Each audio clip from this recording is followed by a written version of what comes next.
Hey everybody, welcome back to my book chat channel. So this is another book review, and like last week, I'm going to be talking about a book that I have recently read, while a art video is going on in the background. In this one, um, this is the second part to a forest scene that I've been working on.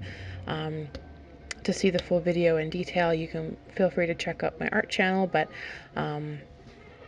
in keeping with the book chat, that is what's going on in the background. So this week I'll be doing a book review on The Man in the Iron Mask.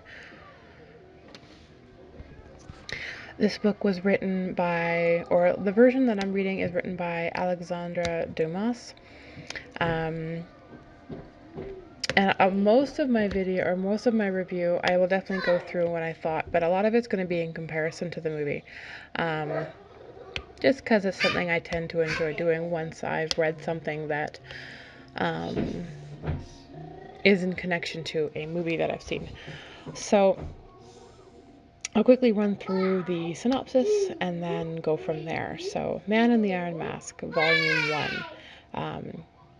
Dumas constructs the plot around the notion that the Man in the Iron Mask is a twin brother of Louis XIII, Philippe, who has been concealed and imprisoned from birth by his father and his mother for the good of France. Only a very few people living at the start of the novel know of Philippe's existence.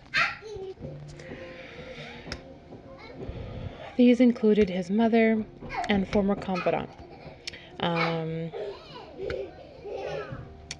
So for those of you who may have never seen this movie or know of the book, basically it's telling of I think it's a myth or a legend that there was a king, Louis XIII, and who had a twin brother. They were separated at birth to prevent, a conflict of interest when it came to who would inherit the throne when the king died. And so the younger of the two was made to disappear, and the story goes on from there. So I have to admit, going through the book, I was actually really disappointed with it, and maybe that's because I've seen the movie first. Now, I really, really enjoy the Musketeers stories, but I have found that I enjoy the movies way more than I enjoy the books. Mostly because I find the books are incredibly drawn out and overly drawn out. The movies, at least,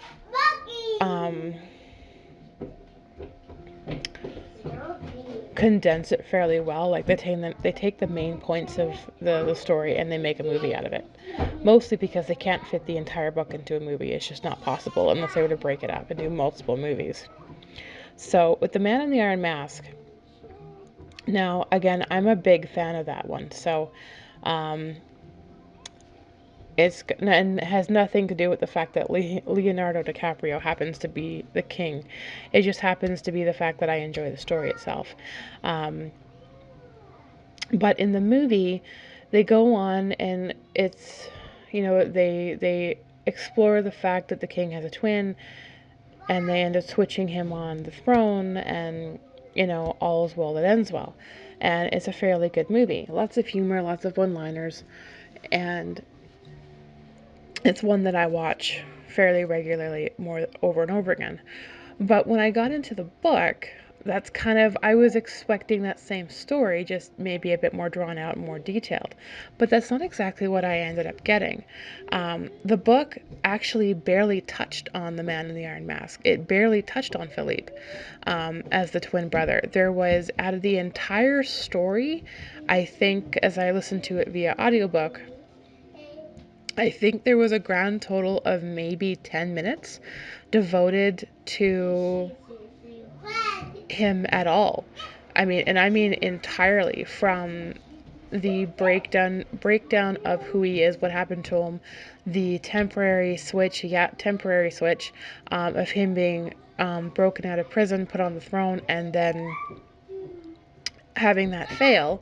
So, spoiler alert, having that fail, and then him being put back in prison. And then they kind of just skip over, like, they just disregard the whole thing as if it never happened. as far as I'm concerned, the story shouldn't even be titled Man in the Iron Mask. It should just be, I don't know, The Adventures of the Musketeers, because um, they don't really talk about him at all. It starts off with the explanation of the legend of there being a twin brother. And then it just goes on from there. Like, it completely bypasses all of the major detail you would have seen in the movie and just goes on to a whole other storyline as far as I'm concerned.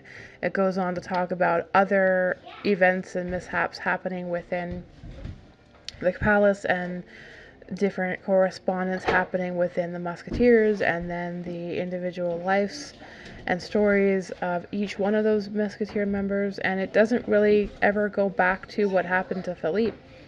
I was really hoping that it would, that maybe there would be a secret to it, that maybe Philippe was the one that stayed on the throne after all, and that Louis was overthrown. But there was nothing. They went through that major event, and then it was over, and then that was it. So as far as I'm concerned, it was really disappointing, and the fact that the book is titled Man in the Iron Mask, as far as I'm concerned, is inaccurate, um, as that whole part is a very, very, very small portion of the entire story, and it's a long story. So overall, I'd have to say that I was really rather disappointed with the book, and that in the grand scheme of things, I definitely prefer the movie. Um, And yeah, that is kind of my take on that. So I appreciate you all for coming and checking out my channel and listening to this review. I'd love to hear your thoughts. Have you read this book, The Man in the Iron Mask? Have you seen the movie? What did you think in comparison? Is this one that you've thought about reading for yourself? Let me know what your thoughts and opinions are in the comments, and I look forward to touching base with you again in the future. Yeah, have yourselves a wonderful weekend. Happy reading.